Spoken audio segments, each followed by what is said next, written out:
इस युद्ध के विलेन केवल अमेरिका इजराइल नहीं है, ईरान भी है। इस युद्ध में ईरान कोई भोला भाला देश नहीं है जिस पर अमेरिका और इजराइल ने यूं ही हमला कर दिया था। सच तो यह है कि साल 1979 से पहले ईरान और इजराइल के बीच अच्छे संबंध थे, दोनों देशों में व्यापार होता था। लेकिन इस्लामिक क्रांति के बाद ईरान में शिया धर्मगुरु रुहल्ला खुमैनी कट्टर इस्लामिक सरकार लेकर आए और इस सरकार ने आते ही सबसे पहले जानते हैं क्या किया? इजराइल को वैध देश मानने से इनकार कर दिया। अब तक बिजनेस चल रहा था, अब तक दोनों अच्छे से कोएग्जिस्टेंस चल रहा था, यहूदी इधर शिया मुस्लिम। लेकिन रुहल्ला खुमैनी ने इसे पलट दिया।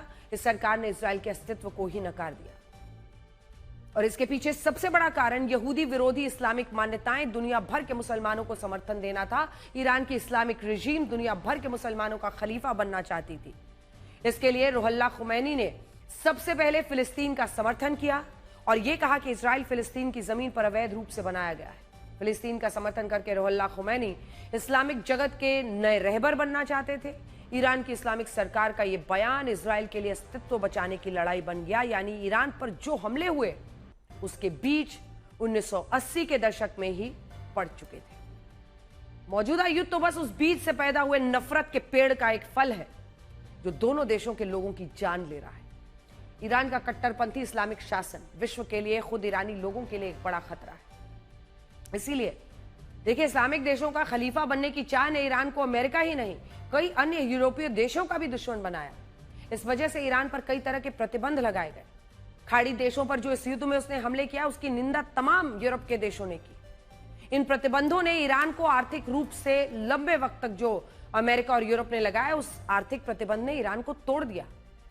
नतीजा यह हुआ कि ईरान के लोग अपनी सरकार की नीतियों, महंगाई, कट्टरपंथी विचारधारा, डूबती अर्थव्यवस्था को लेकर पिछले कई वर्षों से विरोध प्रदर्शन करते आ रहे हैं। साल 2022 में हिजाब जैसे कट्टरपंथी विचार थोपने के एक मामले में महसा अमीनी नाम की एक लड़की को ईरान में पीट कर मार दिया गया। भाई,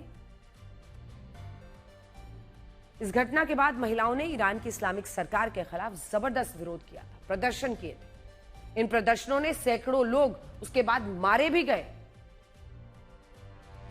और ये ईरान की रिजीम ने ही किया। पिछले साल दिसंबर की बात है, महंगाई और डूब चुकी अर्थव्यवस्था के खिलाफ लोग सड़कों पर उतरे। इस प्रदर्शन पर ईरान सरकार ने ऐसी सख्ती दिखाई। अलग अलग स्रोत बताते हैं कि इस्लामिक रिजीम के इशारे पर IRGC और बसीज फोर्स ने हजारों लोगों को मारा।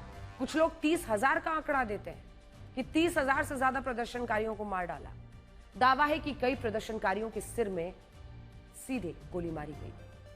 इन प्रदर्शनों ने अमेरिका और इजराइल को ईरान पर हमले का बड़ा मौका उपलब्ध करवाया। ईरान का न्यूक्लियर प्रोग्राम बंद करना एक मकसद था, लेकिन प्रदर्शनकारियों पर गोलियां चलवाने की घटना ने ईरान पर हमले करने का माहौल बना दिया। अमेरिका को बहाना मिल गया, अमेरिका ने माहौल का फायदा उठाया। आज भले ही आप ईरान में अमेरिकी हमलों के विरोध में ह्यूमन चेन्स देख रहे हो, लेकिन इस सच से इनकार नहीं किया जा सकता कि ईरान की इस्लामिक रिजीम ने अपने खिलाफ उतरने वाले हजारों ईरानियों को गोलियों से छलनी कर दिया था। अगर इस तरह के कट्टरपंथी शासन के पास परमाणु हथियार आ गया तो यह भी विश्व शांति के लिए एक बड़ा खतरा है। आप ये सोचिए कि ईरान की लड़ाई इजराइल और अमेरिका से चल रही थी, लेकिन उसने क्या किया? स्ट्रेट ऑफ हॉर्मूज को रोककर पूरी दुनिया को परेशान किया। स्ट्रेट ऑफ हॉर्मूज को युद्ध का हथियार बना डाला।